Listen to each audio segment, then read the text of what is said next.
frères et sœurs, en cette journée qui se pointe, remercions le Dieu créateur de nous donner cette nature. Écoutez les oiseaux, écoutez les cloches, écoutez la nature, frères et sœurs, ce que Dieu nous a donné encore, parce qu'il nous aime. Je vous fais découvrir encore comme accoutumé, comme promis, un extrait de l'évangile tel qu'il m'a été révélé de Maria Valtorta, que Dieu a donné pour notre temps, frères et sœurs.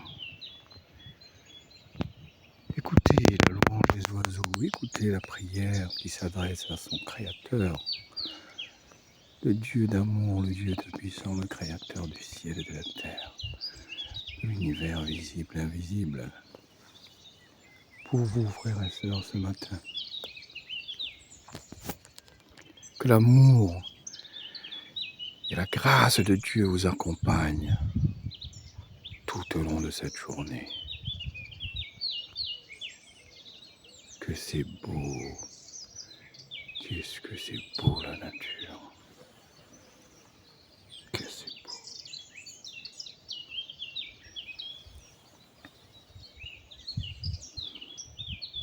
Alors comme l'accoutumée, comme promis, je vous fais découvrir un passage de l'évangile tel qu'il m'a été révélé. Maria Valtorta. En premier lieu, je tenais à vous lire un passage de la Bible. Alors encore une fois, je me répète, la Bible, c'est la parole de Dieu, c'est incontournable. En aucun cas, on remplace la Bible. En aucun cas, cette œuvre remplace la Bible. Bien au contraire, elle conforte encore plus la vie de Jésus. Toi qui veux connaître Jésus, toi qui veux l'aimer encore plus, et bien dans l'œuvre, Jésus a donné toutes ses révélations pendant ces 3 années ministérielles sur la terre parmi nous. Je vais vous lire un verset de la Bible. Première lettre de Saint Paul apôtre aux Corinthiens. 1 Corinthiens 3, 9c, 11, 16, 17. Frères, vous êtes une maison que Dieu construit, selon la grâce que Dieu m'a donnée, moi, dit l'apôtre Paul, comme un bon architecte. J'ai posé la pierre de fondation, un autre construit dessus, mais que chacun prenne garde à la façon dont il contribue à la construction. La pierre de fondation, personne ne peut en poser d'autre que celle qui s'y trouve. Jésus-Christ. Ne savez-vous pas que vous êtes un sanctuaire de Dieu et que l'Esprit de Dieu habite en vous? Si quelqu'un détruit ce sanctuaire de Dieu, cet homme, Dieu le détruira. Car le sanctuaire de Dieu est saint, et ce sanctuaire, c'est vous, frères et sœurs. Oh, c'est fabuleux d'entendre ces cloches. Les cloches qui retentissent, les oiseaux qui chantent. Merci, merci, merci, mon Dieu d'amour. Alors, je vais vous faire écouter ce petit extrait.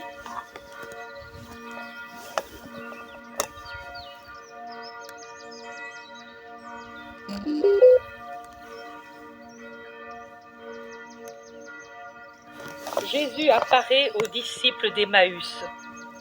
Sur une route montueuse, 2 hommes entre 2 âges marchent rapidement en tournant le dos à Jérusalem, dont les hauteurs disparaissent de plus en plus derrière celles qui suivent avec de continuelles ondulations de sommets et de vallées.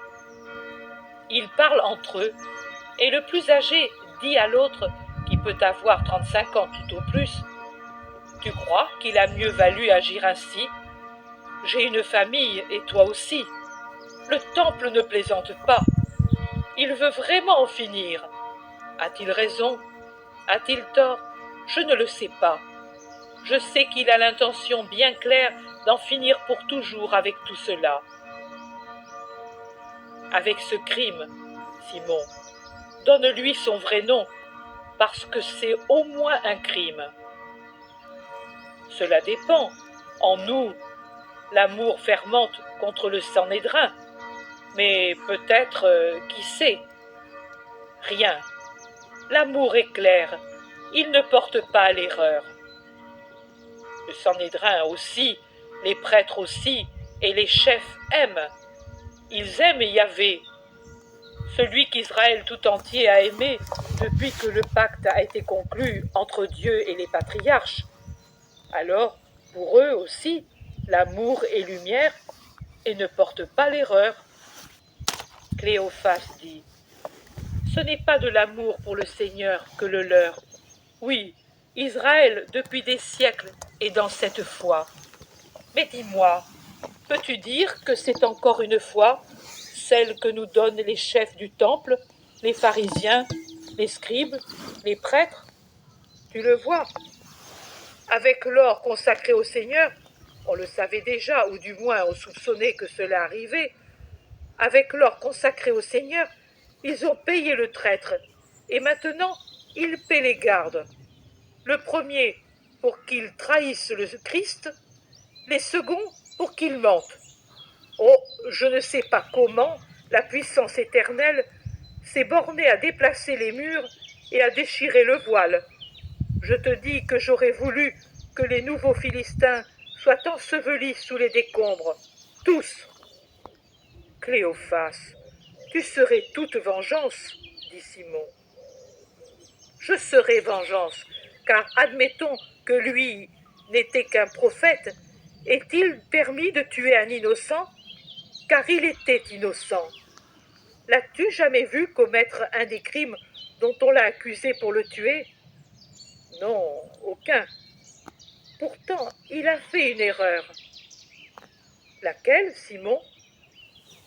Celle de ne pas manifester sa puissance du haut de la croix, pour confirmer notre foi et pour punir les incrédules sacrilèges. Il devait relever le défi et descendre de la croix. Il a fait davantage. Il est ressuscité. Est-ce que c'est vrai ? Ressuscité comment ? Avec son seul esprit ou avec l'esprit et la chair ? Cléophas s'exclame. Mais l'esprit est éternel. Il n'a pas besoin de ressusciter. Je le sais, moi aussi. Je voulais dire, s'il est ressuscité avec son unique nature de Dieu, supérieure à toutes les embûches de l'homme. Car maintenant son esprit a connu les embûches par la terreur de l'homme. Tu as entendu, hein ? Marc a dit qu'au Gethsémani, où il allait prier contre un rocher, il y a du sang partout. Et Jean, qui a parlé avec Marc, lui a dit « Ne fais pas piétiner cet endroit, car il y a du sang sué par l'homme-dieu. » S'il a sué du sang avant d'être torturé, il doit en avoir eu la terreur. Notre pauvre maître, ils se taisent affligés.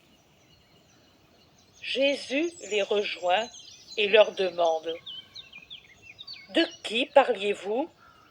Dans le silence, j'entendais vos paroles par intervalles.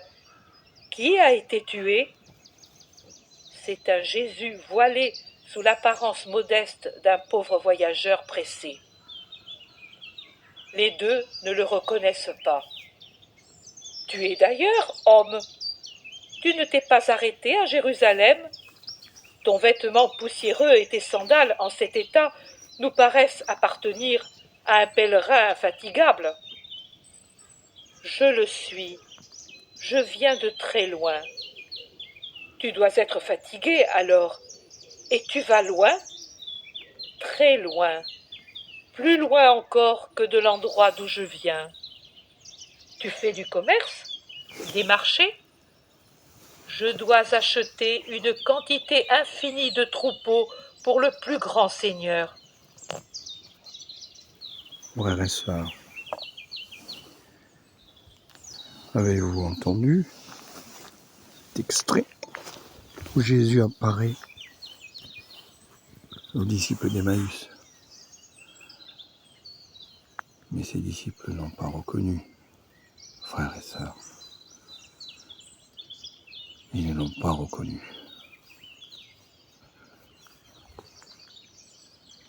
L'explication que donne Maria Valtorta, c'est exactement ce que Jésus lui a dit d'écrire. Cette scène que Jésus lui a transmise pour nous,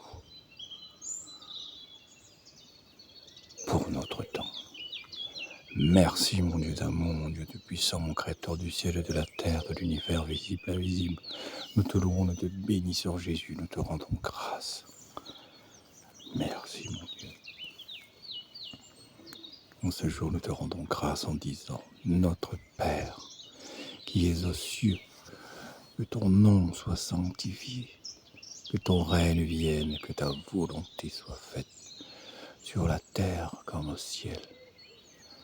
Donne-nous aujourd'hui notre pain de ce jour. Pardonne-nous nos offenses, comme nous pardonnons aussi à ceux qui nous ont offensés. Mais ne nous soumets pas à la tentation, mais délivre-nous du mal. Car c'est à toi qu'appartient le règne, la puissance et la gloire pour les siècles des siècles. Amen. Je vous salue Marie, pleine de grâce, le Seigneur est avec vous. Vous êtes bénie entre toutes les femmes, et Jésus, le fruit de vos entrailles, est béni. Sainte Marie, Mère de Dieu, priez pour nous pauvres pécheurs, maintenant et à l'heure de notre mort. Amen.